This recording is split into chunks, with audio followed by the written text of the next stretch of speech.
매일 아침 책 읽기로 하루를 시작하는 행복 습관, 미라클 독서입니다.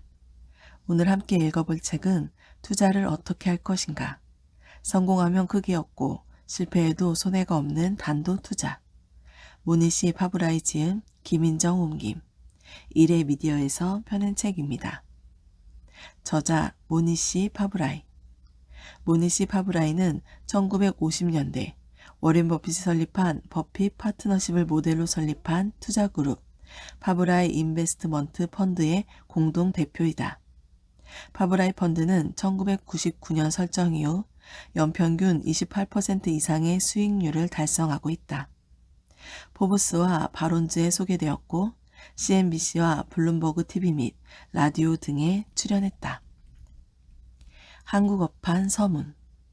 내가 투자를 어떻게 할 것인가를 쓰기로 마음먹었을 당시 책에 대한 가장 중요한 나의 동기는 머릿속 개념을 구체화하겠다는 생각이었다. 누군가를 가르치는 것은 가장 좋은 공부가 되듯이 내게는 책을 쓰는 것이 훌륭한 공부의 방법이었다. 책이 잘 팔릴지 여부는 그다지 관심이 없었다.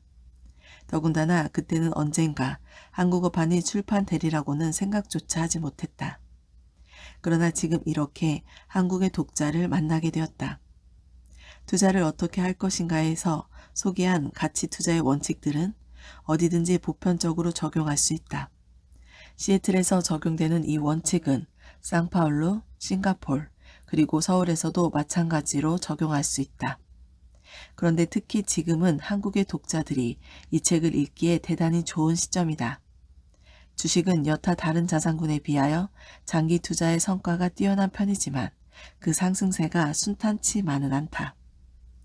위 도표에서 보듯이 시장은 눈부신 상승세에 들어가기 전 상당히 오랫동안 수익이 없는 지루한 흐름을 이어가는 경향이 있다. 수익률은 평균으로 접근해야 하겠지만 아무리 장기 투자라고 해도 진입 시점에 따라 결과가 크게 달라질 수 있다는 뜻이다.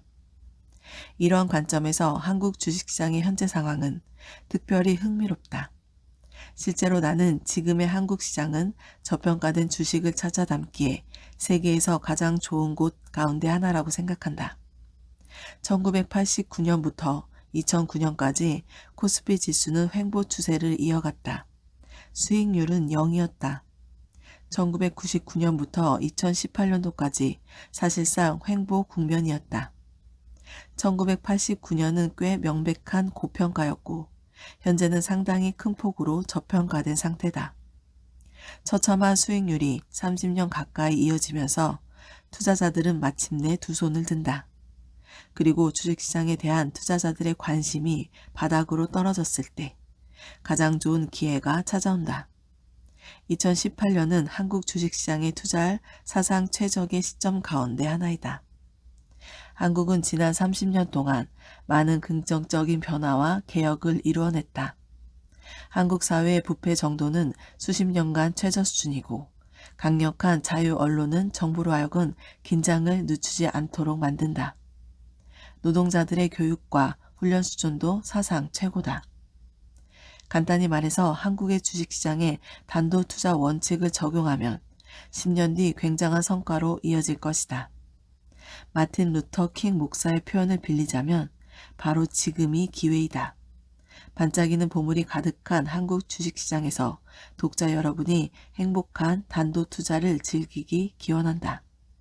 2018년 6월 14일 캘리포니아 어바인에서 모니시 파브라이. 감사의 말. 이 책 투자를 어떻게 할 것인가는 여러 책과 친구들과의 교류, 그리고 직관적이고 직접적인 다양한 경험을 통해 차곡차곡 쌓아온 생각들을 종합한 것이다. 독창적인 아이디어는 거의 없고 사실상 모두 어딘가에서 차용해온 내용으로 구성되어 있다. 워렌 버핏이 아니었다면 파브라이 펀드도 없었을 것이고 이 책도 나오지 못했을 것이다. 워렌 버핏과 찰리 먼거가 나의 사고방식에 미친 영향은 아무리 강조해도 지나치지 않다. 두 사람의 관점으로 이 책 한 장 한 장을 구성해 나간 것이나 다름없다. 귀중한 지혜를 수십 년 동안 사슴없이 나누어준 고마움은 무엇으로도 갚지 못할 것이다. 워렌과 찰리에게 감사의 마음을 전한다. 내가 이 책을 쓰도록 권한 친애하는 팻 피츠레럴드와 그의 딸 미셸에게도 감사한다. 두 사람은 내가 계획에도 없던 이 일을 해낼 수 있도록 변함없이 격려해 주었다. 미셸은 개인적으로 이 작업에 깊은 관심을 갖고 여러 가지로 애를 써주었다. 훌륭한 제안을 해준 와일리 출판사의 편집자 데브라 잉글랜더에게도 감사를 전한다. 그렉 프리드먼, 크리스티나 베리건을 포함해 와일리의 모든 직원들을 같이 일하기에 더없이 즐거운 동료였다.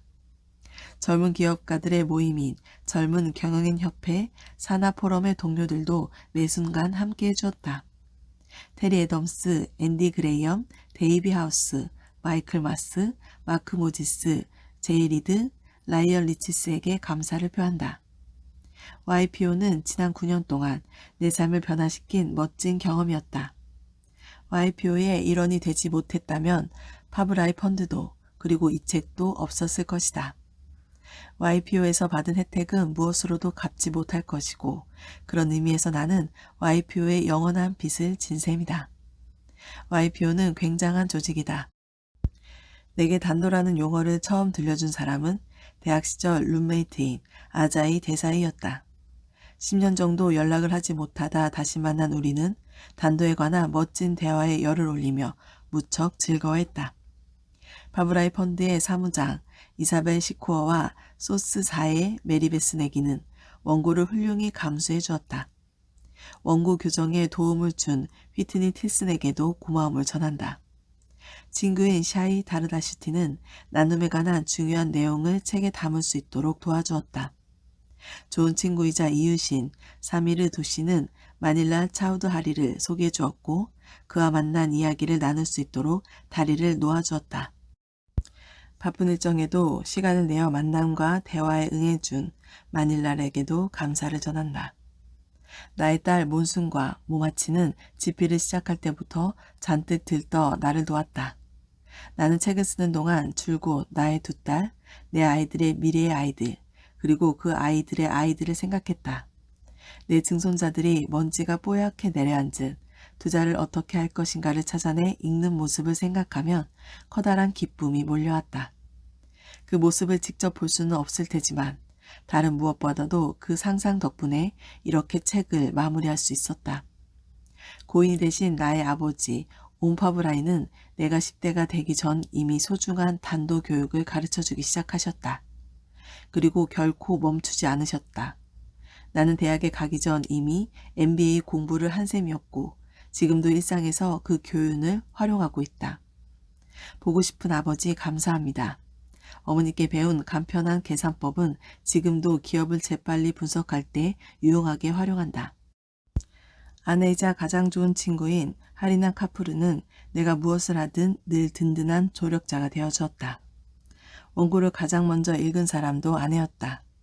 여보 고마워요. 당신이 생각하는 것 이상으로 당신을 사랑합니다.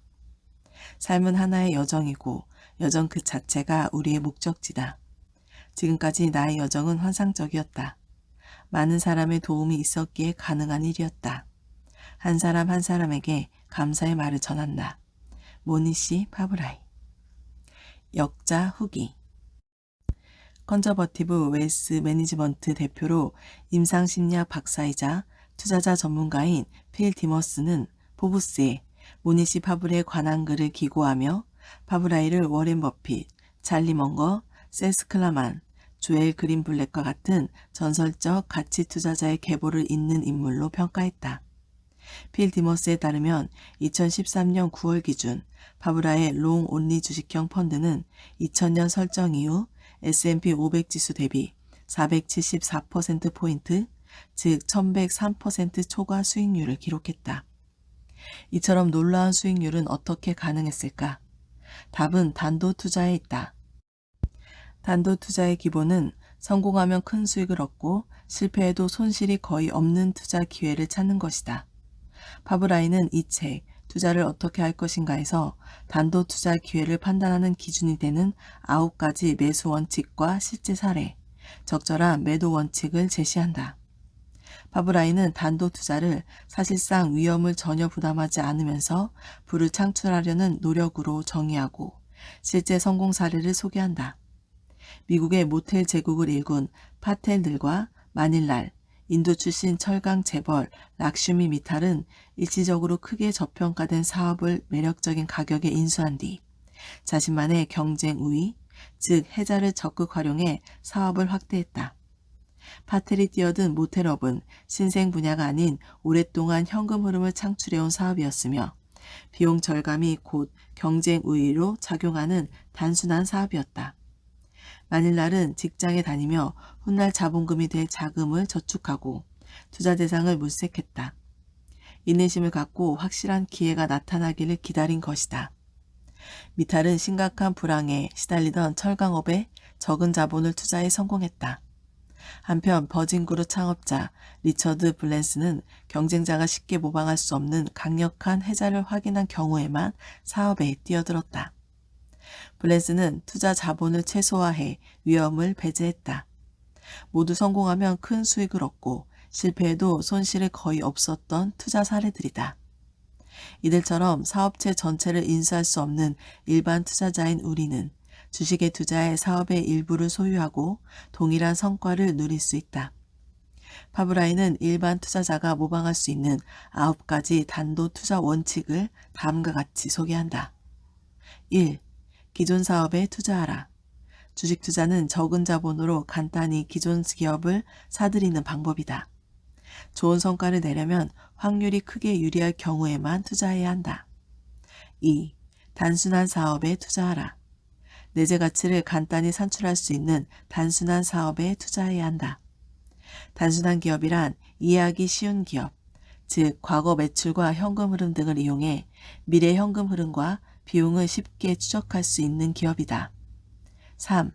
침체된 업종에 침체된 사업에 투자하라. 시장이 집단적으로 극단적인 공포에 빠질 때 자산 가격은 내재 가치 이하로 떨어질 가능성이 크다. 파브라이는 사고 파는 행위가 아니라 기다림을 통해 돈을 벌 수 있다는 찰리 멍거의 조언을 늘 마음에 새긴다. 4. 견고한 해자를 갖춘 사업에 투자하라. 기업의 해자는 재무제표에 숨겨져 있다. 대차대조표와 손익계산서, 현금 흐름표를 이용해 투입 자본과 그 자본으로 벌어들인 수익을 확인한다. 5. 확률이 높을 땐 가끔씩 큰 규모로 집중 투자하라. 투자 횟수를 줄이고 일단 투자할 때는 규모를 키운다.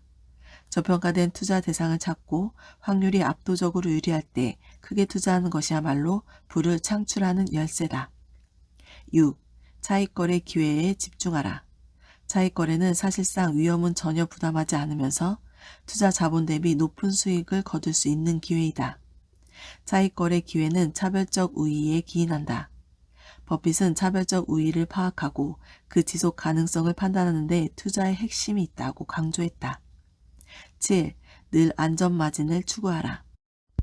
주가가 내재 가치를 크게 하회할수록, 즉 안전마진이 클수록 시장이 하락하더라도 큰 손실을 피할 수 있고 향후 주가가 내재 가치에 수렴할 때 높은 수익을 기대할 수 있다. 8. 위험은 적고 불확실성은 큰 사업에 투자하라. 시장은 위험과 불확실성을 혼돈한다. 위험은 적고 불확실성은 높은 투자 대상을 찾아내 주식시장의 약점을 공략하고 기회로 활용한다. 9. 혁신산업이 아닌 모방사업에 투자하라. 투자는 독창성을 겨루는 게임이 아니다. 맥도날드와 마이크로소프트는 차용과 확장을 거듭해 성공한 대표적 사례다. 파브라이 역시 버핏 파트너십의 구조와 운영 방식을 파브라이 펀드에 차용했다. 한편 파브라이는 매수와 마찬가지로 보유와 매도에도 강력한 원칙이 있다고 강조한다. 주식을 매수한 뒤 얼마 지나지 않아 불안감에 팔아치우고 곧바로 다른 종목을 탐색하는 행위는 반복해서는 안 된다는 것이다. 앞서 제시한 모든 조건을 충족하는 종목을 매수했고 추정 내재 가치에 대한 신뢰도가 높다면 일시적인 손실이 발생하더라도 2, 3년 안에 매도해서는 안 된다. 내재 가치가 이미 주가를 하회한다는 확신이 있는 경우는 예외이다. 이는 비관론이 최고조에 달했을 때 헐값에 주식을 팔아치우는 실수를 범하지 않도록 하는 원칙이다. 파브라이의 단도투자 원칙을 크게 두 가지로 요약하면 첫째, 내재 가치보다 낮은 가격에 매수하여 손실을 최소화하고, 둘째, 시장의 변동이나 일시적 악재로 저평가된 소주 종목에 큰 규모로 집중 투자하는 것이다. 파브라이는 단도 투자 원칙을 활용해 일반 투자자들이 부를 극대화하기를 바라고, 그렇게 일군 자산이 사회를 좀 더 나은 곳으로 만들어가는데 쓰이기를 희망한다고 밝힌다. 부를 축적하고 개인적 안위만을 추구하는 것이 인연을 사는 최선의 방법이 아니다는 파브라이의 조심스러운 지적은 시사하는 바가 크다.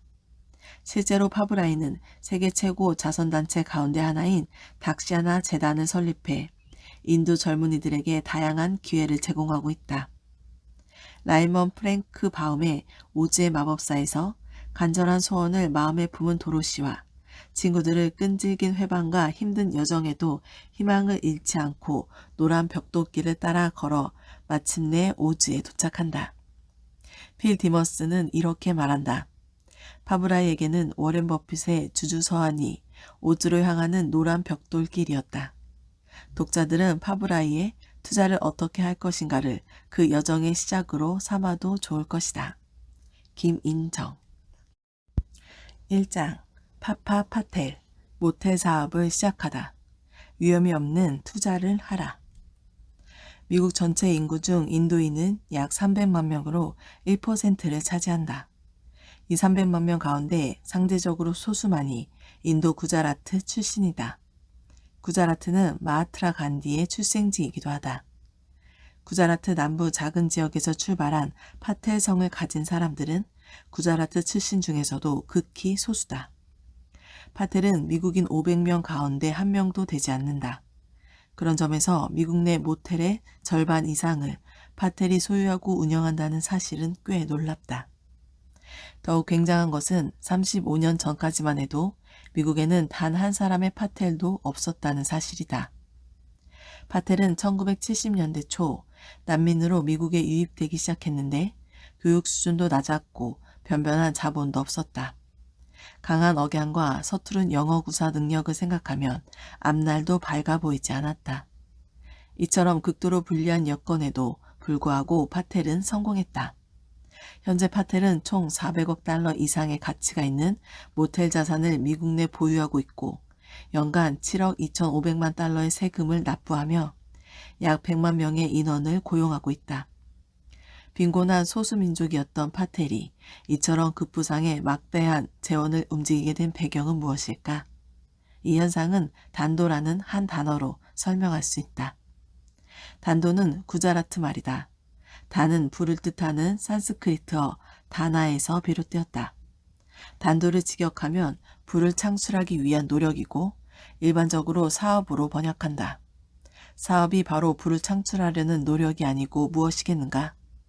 그러나 파텔이 사업을 추진하며 채택한 저위험, 고수익 접근법을 살펴보면 단도의 의미는 좀 더 좁아진다.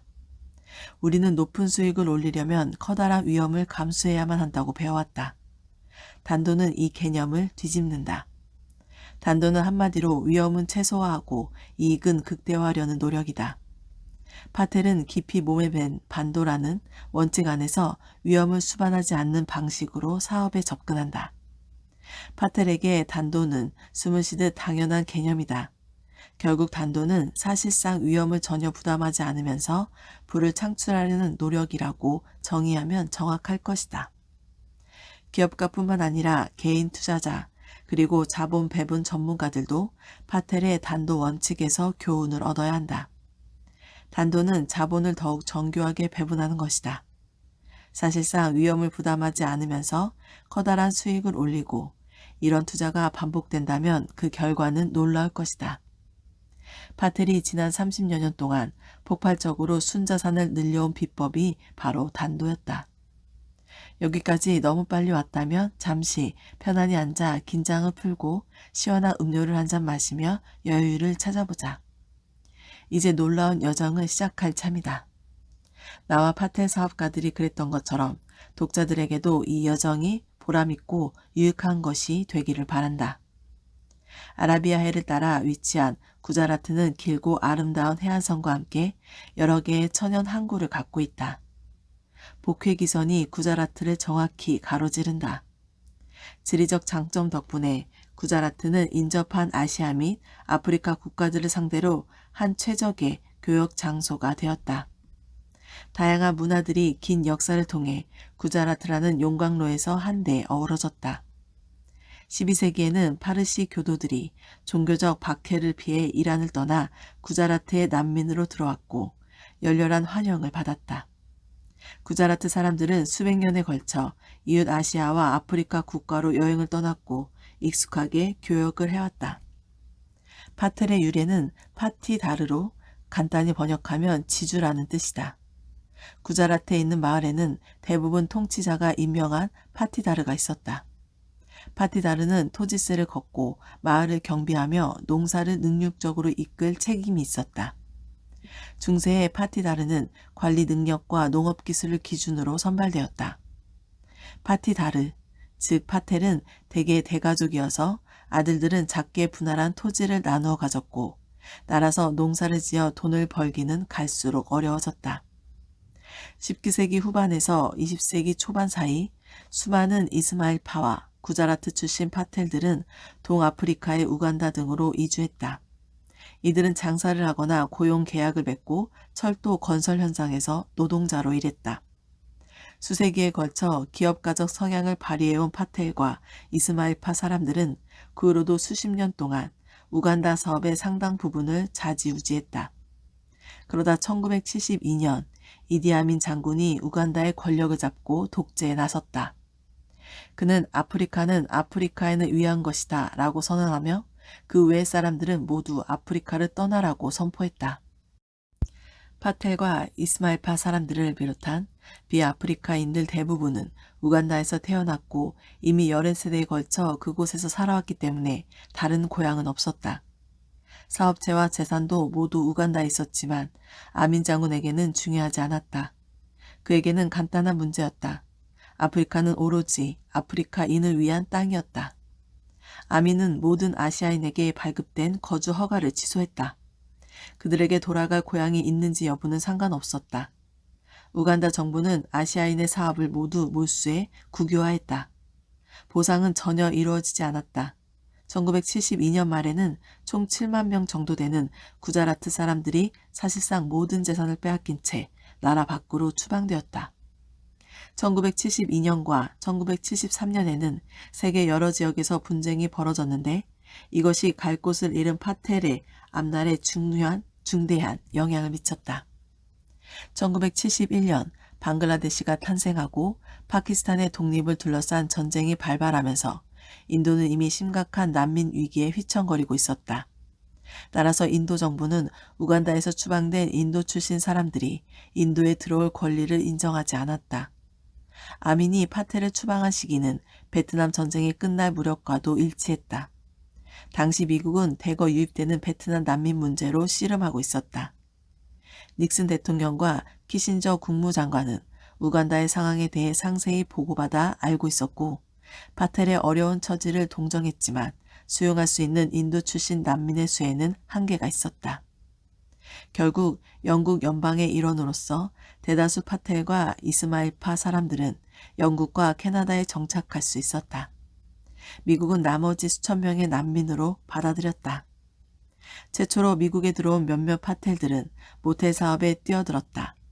나중에 들어온 수천 명의 파텔들도 개척자들의 선례를 따라 모텔을 운영했다. 왜 모텔이었을까? 모두가 사실상 동일한 업종에 뛰어든 이유는 무엇일까?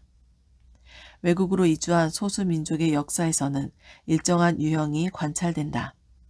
시카고에서는 아일랜드에서 온 초기 이민자들 가운데 많은 사람이 경찰관이 되었고 가정부들은 대부분 폴란드 출신이었다. 뉴욕의 경우 식료품 사업은 한국인이 압도적으로 점유하고 있고 세탁소 가운데 상당수는 중국인이 운영하고 있으며 택시 운전기사는 대부분 시크 교도나 파키스탄 사람이었다. 캘리포니아 산호세 국제공항의 렌터카 회사 직원 대부분이 터번을 쓴 나이든 시크 교도들인 것도 특이한 광경이다. 라스베이거스에서 동유럽 출신 택시 운전기사들이 많고 두바이의 매춘부 대부분은 동유럽이나 러시아 출신이다. 이처럼 특정 직업에 특정 소수민족이 집중되는 이유는 역할 모델이 직접 선택에 상당한 영향을 미치기 때문이다. 나와 생김새가 비슷하고 성장 과정이 비슷하며 같은 종파에 속하고 비슷한 학교를 다닌 사람이 돈 벌기가 좋다면 이는 개인이 평생의 천직을 결정하는데 당연히 커다란 영향을 미친다. 대도시에 사는 장신의 아프리카계 미국 아이들은 아프리카계 미국 남성들이 NBA에서 농구 선수로 활약하며 선망의 대상이 되는 것을 일상적으로 본다. 그리고 많은 NBA 스타들의 어린 시절이 자신들의 현재 상황과 매우 비슷하다는 사실을 잘 알고 있다. 이것은 아이들이 농구 실력을 키우는데 커다란 동기를 부여한다. 그래도 여전히 의문은 남는다. 미국에 최초로 들어온 파텔들은 어째서 모텔 사업에 뛰어들었을까? 왜 식료품이나 세탁소, 약국은 아니었을까? 왜 하필 모텔이었을까? 차라리 취직을 하는 편이 간단하지 않았을까? 그 답의 일부는 1970년대 초반 미국에서 진행된 또 다른 인구 통계학적 변화에서 찾을 수 있다. 제2차 세계대전 이후 도시 외곽 주거지가 개발되었고 각 주를 연결하는 고속도로가 대규모로 건설되었다. 자동차는 중산층의 필수 소비재가 되었고 새롭게 건설된 고속도로를 따라 가족끼리 운영하는 미국식 모텔들이 생겨났다. 그러나 1973년 아랍의 석유 수출 금지 조치와 미국의 잘못된 경제정책은 미국 전체를 깊은 불황으로 몰아넣었다. 모텔은 경기 관련 소비에 크게 의존하는 사업이다. 경기 불황 속 휘발유 가격이 급등하고 휘발유 배급제가 시행되면서 모텔 입실률은 크게 하락했다. 곧 평범한 소규모 모텔들이 은행에 압류되거나 터무니없는 가격에 매물로 나왔다. 오랫동안 모텔을 운영해온 가정의 아이들은 이 시기에 성인이 되었다. 모텔 사업이 아니어도 많은 기회가 있다는 사실을 알게 된 이들은 일제히 모텔을 벗어나 다른 분야에서 성공을 추구하기 시작했다. 파파 파텔 1973년이었다. 우간다 캄팔라에서 추방된 파파 파텔은 아내와 세 아이를 데리고 미국의 난민으로 정착했다. 그는 2달 동안 우간다 탈출을 준비하면서 가능한 많은 재산을 금과 다른 통화로 바꾸어 우간다 밖으로 빼냈다. 그래봐야 몇천 달러에 불과했다. 가족들을 먹여 살려야 했던 파파 파텔은 낯선 환경에 빨리 적응하려고 노력했다. 억양이 독특하고 영어 실력도 부족했던 그는 식료품점 계산대에서 손님들이 구매한 상품을 봉투에 담아주는 최저임금 일자리를 구하는 것이 최선이라고 생각했다. 그러다 객실 20개인 작은 모텔이 매물로 나온 것을 알게 되었다. 가격이 굉장히 싸다고 생각한 그는 다음과 같은 생각을 해보았다. 자신이 그 모텔을 인수한다고 하면 매도에 적극적인 소유주나 은행이 매수 가격의 80에서 90%를 융자해줄 가능성이 있다. 가족들은 모텔에서 살면 되니 따로 임대료를 지불하지 않아도 된다. 모텔을 인수하려면 우선 현금으로 몇천 달러가 필요하다. 그는 수중의 돈과 가까운 친척들에게 조달한 자금을 합해 현금 5천 달러를 마련하고 모텔을 인수한다. 나머지 자금은 동네 은행과 매도자가 모텔을 담보로 판매자 융자 방식으로 대출해 주었다. 미국에 들어온 초기 파텔들 가운데 한 사람이 다야 바이 파텔은 당시 상황을 이렇게 설명했다. 적은 투자금으로도 충분했고 그곳에서 지내서 주거 문제까지 해결했습니다. 파파 파텔은 객실 2-3개를 활용하면 가족이 지낼 수 있으며 그렇게 되면 임대료를 내거나 주택담보대출을 갚지 않아도 되고 자동차를 쓸 일도 거의 없다는 사실을 깨닫는다. 하지만 아무리 작은 모텔이라도 24시간 운영하는 접수창구와 객실 청소, 세탁을 맡을 사람이 필요하다. 적어도 4사람이 각자 8시간은 일해야 한다는 뜻이다. 파파 파텔은 기존에 고용된 사람들을 모두 내보낸다. 모텔의 온갖 허드렛 일은 파텔 부부가 맡아 하고 저녁, 주말, 휴일에는 아이들도 일을 거둔다. 다야바이 파텔은 초기의 운영 방식을 떠올리며 이렇게 말했다. 혼자서 접수부터 목공, 배관 수리, 객실 청소, 전기 수리, 세탁까지 안 한 일이 없었습니다.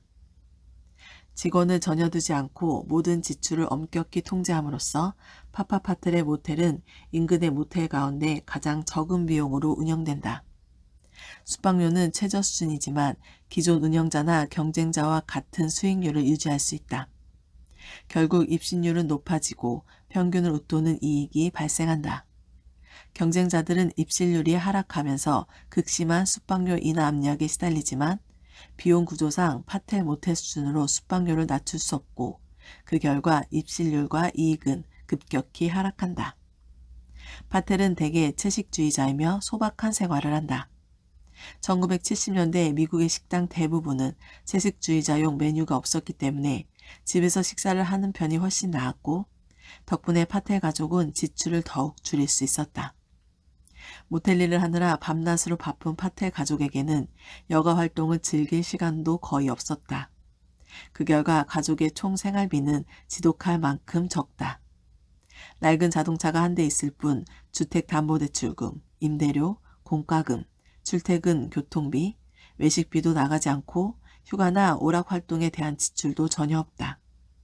이렇게 파파파텔의 가족은 1년에 $5,000가 훨씬 안 되는 돈으로 아무런 문제 없이 생활을 꾸려나간다. 1970년대 물가가 훨씬 저렴해서 최저임금이 $1 60센트였다. 그렇다면 파텔 부부가 취직해 전일제로 일할 때 벌 수 있는 돈은 연간 최대 $6,000이다.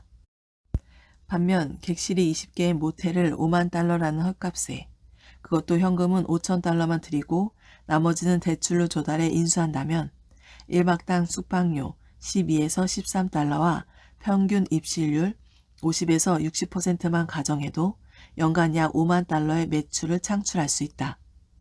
1970년대 초반은 국제 수익률이 약 5%였던 시절이다. 따라서 모텔의 기존 소유주나 은행 대부분은 10에서 12% 금리라면 모텔을 담보로 기꺼이 구입 자금을 빌려주었을 것이다. 파텔은 연간 이자 비용 $5,000, 원금 상환 $5,000, 그리고 모텔 비품 구입과 시설 유지 보수, 공과금 등의 $5,000에서 $10,000를 현금으로 지출한다. 그러므로 총 지출은 $20,000 미만이다. 여기에 가족의 생활비로 기존 $5,000 외에 연 $5,000를 추가로 지출한다 하더라도 모든 세금을 제하고 연간 $15,000 이상을 손에 쥐는 것이다.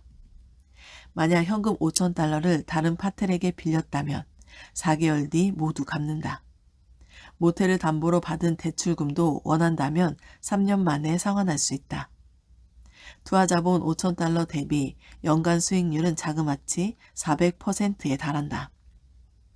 그런데 현금 $5,000마저 다른 파텔에게 빌린 것이라면 투하 자본 수익률은 무한대가 된다.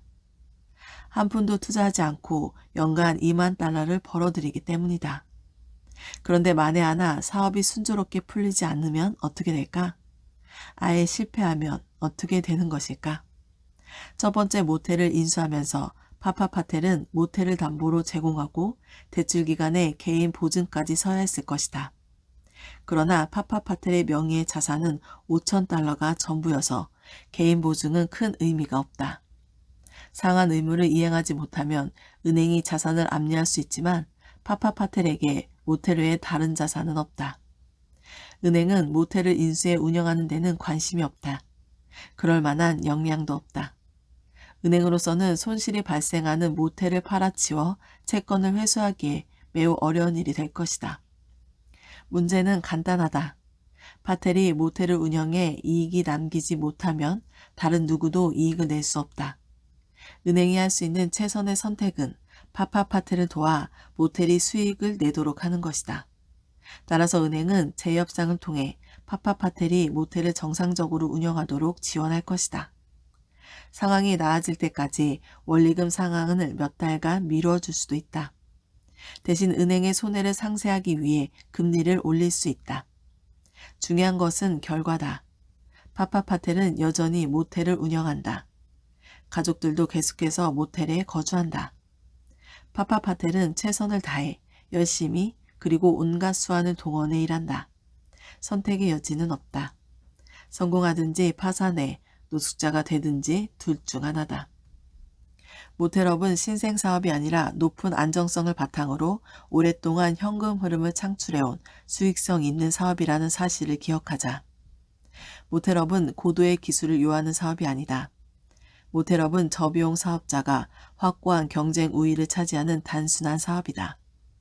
그리고 어느 누구도 파파파텔보다 적은 비용으로 모텔을 운영할 수는 없다.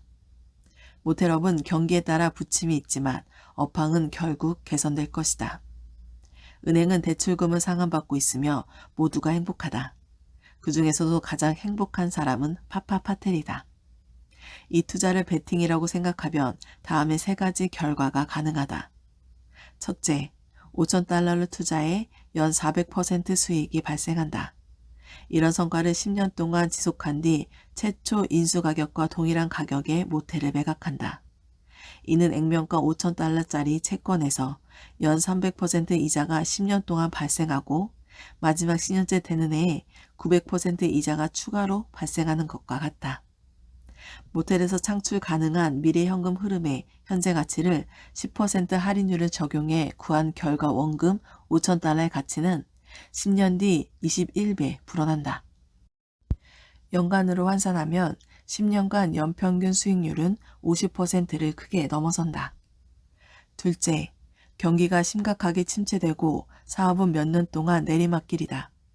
은행은 파텔과 대출 조건을 재조정한다. 모텔 사업 투자 수익률은 5년 동안 0%다. 6년째 되는 해 경기가 회복되고 호황에 접어들면서 비로소 연간 1만 달러의 잉여 현금 흐름을 창출한다. 모텔은 10년째 되는 해 최초 인수가격과 동일한 가격에 매각된다. 이는 액면가 5,000달러짜리 채권에서 처음 5년 동안은 이자가 전혀 발생하지 않고 다음 5년 동안은 연 200% 이자가 발생하며 10년째 되는 해에는 900% 이자가 추가로 발생하는 것과 같다. 10년 뒤 원금은 7배 불어나고 10년간 연평균 수익률은 40%를 넘어선다. 셋째, 경기 침체가 극심하고 사업이 완전히 망한다. 파텔이 상환 의무를 이행하지 못하자 은행은 모텔을 떠안고 파텔은 투자 원금을 날린다. 100% 손실이 발생한 투자다. 실제 일어날 가능성이 있는 상황은 위 세 가지 경우가 전부다. 첫 번째, 두 번째, 세 번째 상황이 발생할 확률을 각각 80%, 10%, 10%라고 하자. 이것은 매우 보수적인 가정이다. 모텔을 헐값에 인수했고 업계 최고의 수완을 발휘해 비용을 절감했음에도 모텔 영업이 예상보다 부진한 확률은 20%로 추정했기 때문이다. 게다가 우리는 10년간 모텔의 가치나 숙박료가 상승하지 않는다고 비현실적으로 가정하였다. 그럼에도 확률을 가중치료하여 계산한 연평균 수익률은 40%를 크게 넘어서고 미래 현금 흐름의 현재 가치는 약 93,400달러로 추정된다. 파파파텔의 관점에서 보면 투자 원금 5,000달러를 잃을 확률은 10%이고 마지막에 10만 달러 이상 손에 쥘 확률은 90%다. 이런 투자라면 고민할 필요도 없다. 경마장에서 20배 수익을 올릴 확률이 90%고 돈을 잃을 확률이 10%인 경기가 있다면 돈을 걸겠는가? 당연하다. 온종일 그 경기에 돈을 걸 것이고 그토록 유리한 확률이라면 순자산의 상당 부분을 걸어야 합리적이다. 위험이 전혀 없지는 않지만 지극히 적고 수익은 큰 투자이다. 앞면이 나오면 성공이고 뒷면이 나와도 큰 실패는 아닌 동전전직이다.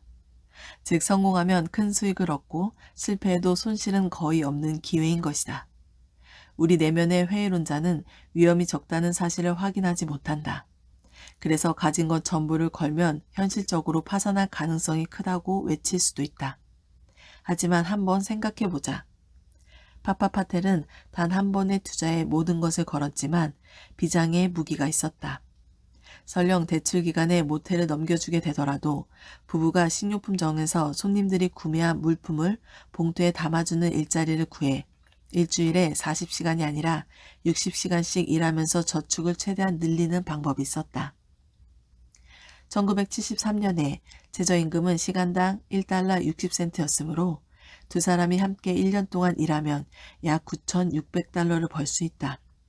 세후 연 2,000에서 4,000달러는 무난히 모을 수 있다는 뜻이다. 그렇게 돈을 모아 2년 뒤 다시 한번 모텔을 인수하는 기회를 노릴 수도 있다. 2번이나 연이어 베팅에 실패한 확률은 1%에 불과하다. 즉 최소한 한 번에 성공할 확률이 약 99%다. 그리고 성공할 경우 20배 이상 수익을 올릴 수 있다. 이는 투자할 만한 가치가 있는 초저위험, 초고수익 기회이다. 성공하면 큰 수익을 얻고 실패해도 손실은 거의 없다. 큰 현금 흐름이 발생하면서 파파파텔은 곧 두둑한 현금을 보유하게 된다. 그는 여전히 검소하게 생활한다. 몇 년 뒤 장남이 성인이 되자 그는 아들에게 모텔을 물려준다. 가족은 소박한 집을 한 채 장만한 다음 또 다른 모텔을 물색해 인수하기로 한다. 이번에는 객실이 50개인 좀 더 큰 모텔을 인수한다. 가족은 더 이상 모텔에서 기거하지 않지만 이번에도 직원은 거의 고용하지 않고 가족 스스로 대부분의 일을 처리한다. 파텔의 방식은 간단하다. 비용을 최대한 낮춘다. 숙박료는 경쟁자들보다 낮게 매긴다. 입신율을 높인다. 잉여 현금 흐름을 최대화한다. 마지막으로 장래가 유망한 친척들에게 모텔 운영을 맡기고 또 다른 모텔을 인수해 자산을 점점 늘려나간다. 마치 눈덩이가 불어나듯 파텔의 투자는 시간이 흐르며 놀라운 결과로 이어졌다. 현재 파텔은 미국 내 모텔의 절반을 소유하고 있다. 모텔 시장을 완전히 장악한 뒤에는 고급 호텔을 인수하기 시작했다. 더불어 파텔 고유의 저비용 운영 방식을 적용해 완벽한 경쟁 우위를 확보할 수 있는 사업을 여러 추구하고 있다. 주유소, 던킨도너츠, 편의점 등이다. 일부 파텔은 고급 회원제 콘도미니엄 개발로 사업을 확장했다. 파텔이 만든 눈덩이는 계속해서 긴 언덕을 굴러내려가고 있고 시간이 지날수록 점점 커진다. 오늘 미라클 독서는 여기까지 읽도록 하겠습니다. 오늘도 감사합니다.